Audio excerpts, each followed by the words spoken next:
Boston 911. What's your emergency? My wife. My wife. The dog. It's got her. Dennis Street. Please hurry. He's attacking. Oh, God. Jeriline, what kind of dog is it still attacking? The air in Roxbury, Boston, on that Monday evening, November 18th, 2024, hung heavy with the chill of late autumn. But inside a modest home on Dennis Street, something far colder, far more terrifying was unfolding. A love story, a life of devotion was about to be torn apart by the very creatures meant to bring comfort and joy. You're watching Animal Reckoning, where nature strikes without mercy. Subscribe now and tell us what deadly encounter you want us to uncover next. We all crave connection, something pure and unconditional. For many, that bond is found in the wagging tail, the comforting purr, the loyal gaze of a pet. We invite them into our homes, our lives, treating them as family, showering them with affection, convinced that love is a shield against all harm. We tell ourselves they would never hurt us, not truly. But what happens when that trust is betrayed? Not by malice, but by instinct. What happens when the creature you've poured your heart into, the one you've raised like your own child, turns on you? It's a question that echoes in the quiet dread of every pet owner, a fear whispered in the dark corners of the mind.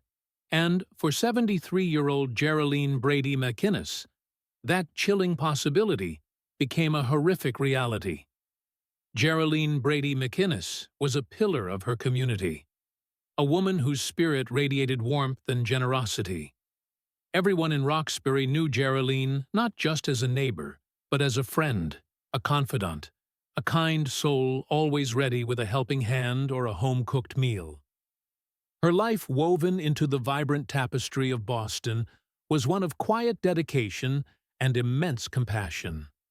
She and her husband, Leon McGinnis, had built a life together, a home filled with laughter, and increasingly, the joyful chaos of wagging tails. Jeriline had a heart of gold, a phrase repeated by everyone who knew her, from her landlord, Gene McGuire, a civil rights pioneer who considered Jeriline a close friend to her own sons. She poured her love into everything she did, but especially into her animals. To Jeriline, her dogs weren't just pets. They were her children. She pampered them, fussed over them, and according to her sons, even cooked them dinner every single night. Imagine the scene. The rich aroma of a carefully prepared meal, not for herself or Leon, but for her four-legged companions. Each bowl placed with care. Each dog receiving its share of her boundless affection. It was a ritual, a testament to the depth of her devotion. Her days revolved around their care. Walks around the neighborhood, playful interactions in the yard, quiet evenings spent with them curled at her feet. She believed in the power of love, the transformative nature of nurturing. And in her world, that love extended unequivocally to her canine family. This wasn't a passing fancy. It was a way of life deeply ingrained. She understood the responsibility, the commitment, and she embraced it wholeheartedly. It was a beautiful, almost idyllic picture of human-animal companionship until it wasn't. But even the most dedicated love can sometimes blind us to the subtle shifts, the growing undercurrents of danger. Jeriline's world was about to be irrevocably altered, not by an outside threat, but by the very creatures she cherished most. The unwavering bond she felt, the unconditional love she offered, was about to be tested in the most brutal way imaginable. And the community watching from the periphery had already begun to sense a disturbance in the gentle rhythm of Geraldine's animal-filled life, a creeping unease. The animals at the heart of this unfolding tragedy were pit bulls. Not just one, but a pack of them. While early reports in some of Geraldine's own social media posts Sometimes mentioned a dog named Buddha. The primary aggressor in this fatal incident was identified as Deuce. Pit bulls as a breed are a subject of intense debate. Often characterized by their powerful build, muscular jaws, and undeniable strength, they were originally bred for tasks that required immense tenacity and power. Their history, unfortunately, is fraught with associations that fuel both fervent loyalty from advocates and deep-seated fear from critics. Deuce, like the other pit bulls in Geraldine's care, was a large, formidable animal. His exact weight and height weren't publicly disclosed, but images and descriptions from neighbors painted a picture of powerful dogs capable of immense force. Pit bulls by nature possess a strong prey drive and an inherent assertiveness. While many are well socialized and make loving companions, their capacity for damage, especially when agitated or threatened, is undeniable. The dogs at the Dennis Street residence weren't just pets. They were part of a larger enterprise. Jeriline and Leon were known to breed and sell pit bull puppies. This meant a fluctuating number of dogs on the property, from adult breeding pairs to litters of pups. The sheer volume of animals, coupled with their specific breed characteristics, introduced a layer of complexity and potential risk. Neighbors, and even Geraline's close friend John McGuire, had reportedly expressed concerns for some time. They noticed the incessant loud barking, a constant cacophony that echoed through the quiet street. The dogs, they observed, did not seem particularly socialized. They were often confined their interactions with the outside world, limited their energy potentially building simmering beneath the surface. These weren't subtle hints. They were glaring red flags flapping in the Boston wind. Warnings largely unheeded that would soon culminate in unspeakable violence. The warning signs weren't whispers.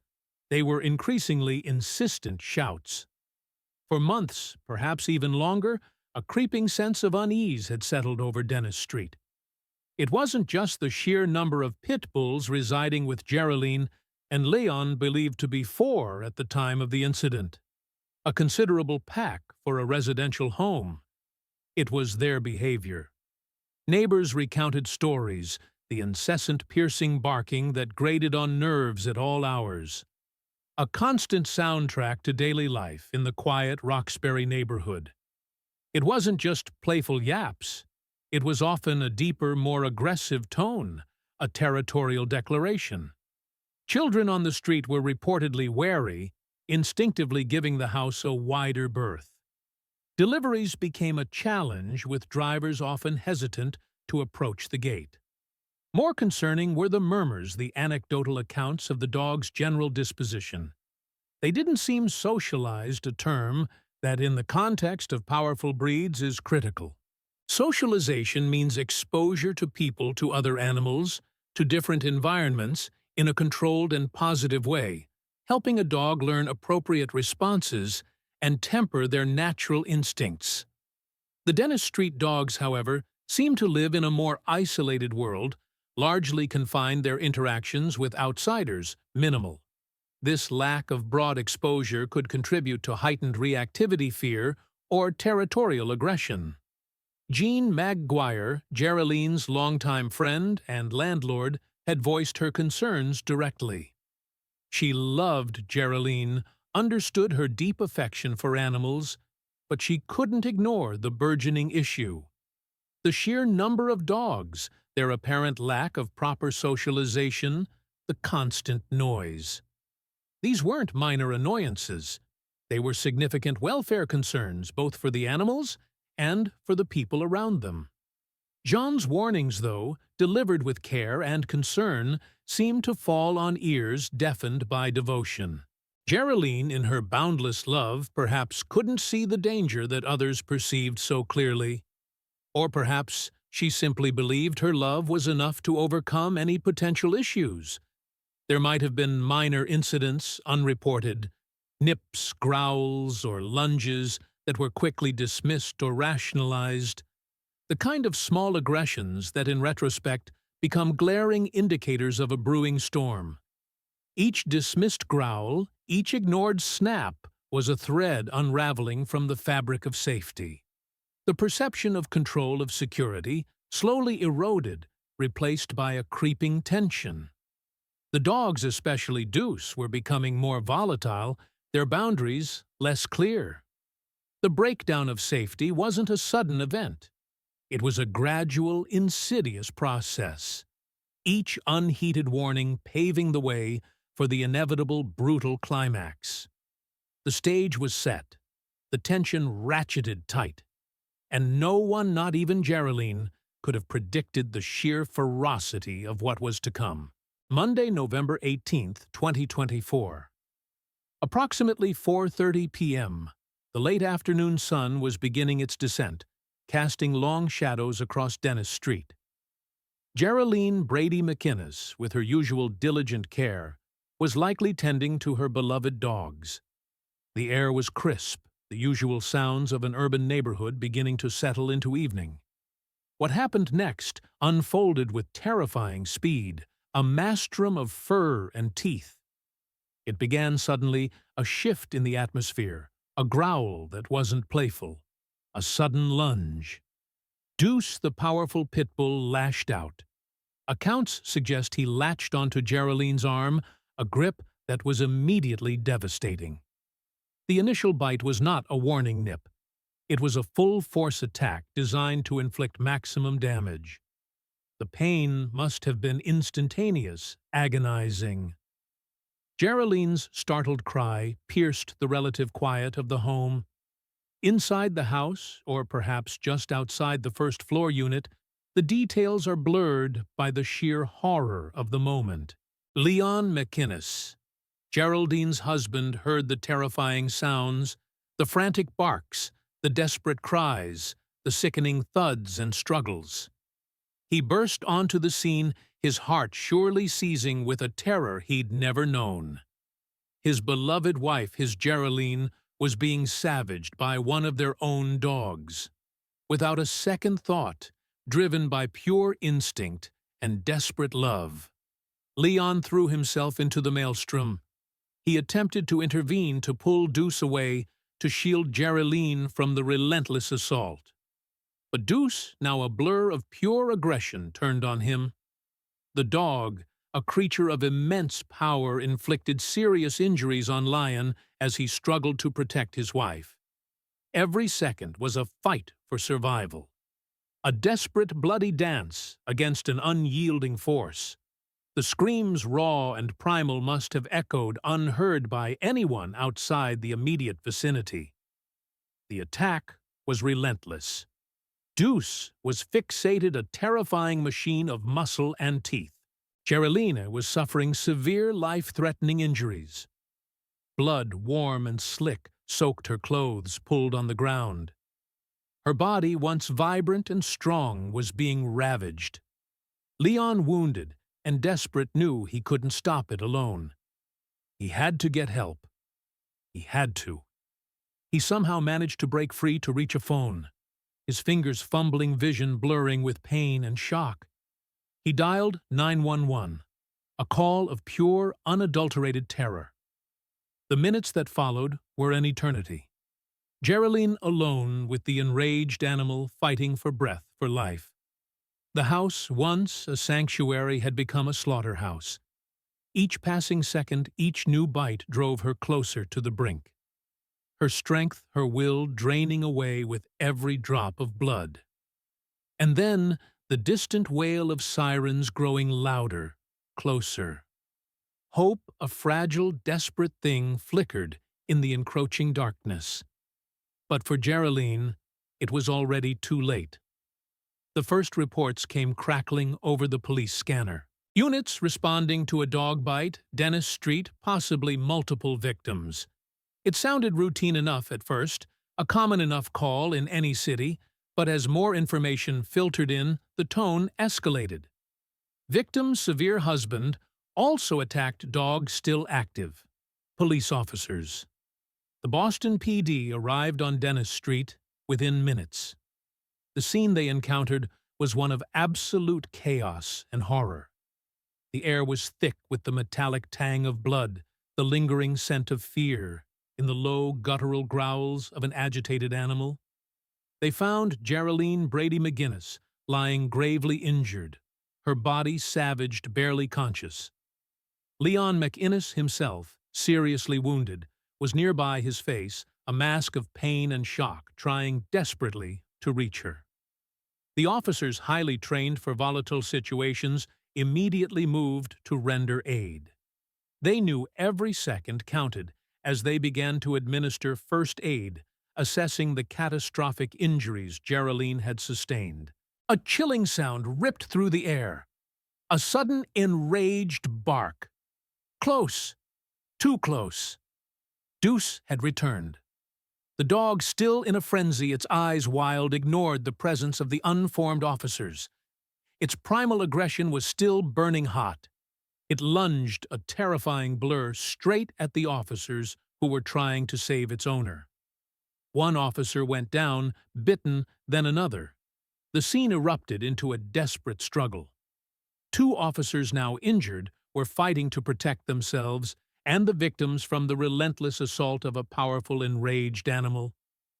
In that split second, with lives on the line, one of the officers made the agonizing decision to stop the attack to protect themselves and the severely injured victims. A weapon was drawn. A single shot echoed through the street, tearing through the evening quiet.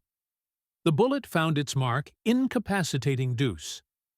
The dog collapsed, its aggressive snarls replaced by a ragged whimper. Neighbor surveillance video, later obtained, captured the raw, brutal intensity of those moments: the officer's arrival, the sudden re-emergence of the dog, the desperate struggle, and then the decisive, tragic shot. It was a stark, unvarnished look at the thin line between order and chaos, and the split-second decisions first responders are forced to make. With the immediate threat neutralized, the emergency response kicked into overdrive. Paramedics who had been staged nearby rushed in. Jeriline Brady-McGinnis, her husband Leon, and the two injured police officers were all immediately transported to local hospitals. The ambulance's sirens, wailing, raced through the streets of Boston, a desperate race against time. The quiet hum of the hospital replaced the chaos of Dennis Street. Inside the operating room, a team of surgeons fought valiantly for Jeriline Brady-McGinnis's life. They worked tirelessly against overwhelming odds, but the injuries she had sustained were too severe, too catastrophic. Despite their every effort, Jeriline succumbed to her wounds during surgery. Her heart, so full of love for others and her animals, simply gave out. The news ripped through her family, her friends, and the tight-knit Roxbury community like a physical blow. A kind, generous soul taken in the most brutal, unthinkable way. Leon McInnes, though seriously injured, was fortunate. His wounds were severe, but not life-threatening. He would recover physically, but the emotional scars, the memory of that horrifying evening, would undoubtedly remain with him forever. The two police officers, also bitten and injured, were treated for non-life-threatening wounds and released. Their bravery under extreme duress, a testament to their dedication. Meanwhile, back on Dennison Street, Boston Animal Control moved in. Deuce, the dog responsible for the attack, lay incapacitated. Its condition worsened, and with painful, reluctant agreement of Geraldine's son, the decision was made to euthanize the animal. It was a grim necessity, an end to a terrifying chapter. But Deuce wasn't the only pit bull in the home. 3 other pit bulls, silent witnesses to the tragedy, or perhaps agitated by the commotion, were also removed from the residence by animal control. Their fate, though not immediately clear, would likely involve behavioral assessments, in potential rehoming, or, if deemed a danger, euthanasia. The investigation fell to the Boston Police Homicide Unit. This wasn't a typical criminal case, but the severity of Geraldine's death, the sheer violence of it warranted the highest level of scrutiny. Detectives interviewed Lean Neighbor's first responders. Every detail, every prior concern was meticulously documented. The incident exploded into the local media. Headlines screamed, "Woman killed by her own pit bull." Social media buzzed with a mixture of grief, outrage, and intense debate. Pit bull advocates rushed to defend the breed, citing responsible ownership. Critics pointed to the inherent dangers, reigniting the long-standing controversy surrounding these powerful dogs. Jean McGuire and Geraline's son spoke publicly, their voices heavy with sorrow.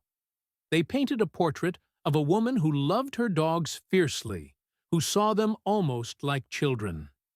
This deep love made the tragedy even more heartbreaking, a stark paradox that baffled and grieved the public. How could a creature so loved, so cherished, turn with such lethal force? Protests didn't erupt, but the incident fueled passionate discussions in online forums and community meetings about dog ownership, breed-specific legislation, and the responsibilities that come with owning powerful animals.